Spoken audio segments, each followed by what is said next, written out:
kasingiziwa kesi, kapigwa risasi 9 baada ya maskari kukoki bunduki na kumchapa risasi 9.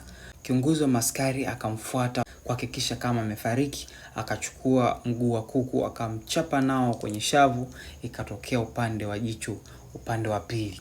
Lakini maajabu ni kwamba Mungu akiwa bado ana mpango na wewe, hautokufa kirahisi namna hiyo. Msela baada ya wale maskari kuondoka akajikokota taratibu, akajikuta ameangukia na kuzimia kwenye mlango wa kanisa. Pastor akamvuta, baada ya hapa na pale matibabu na nini akapona msela.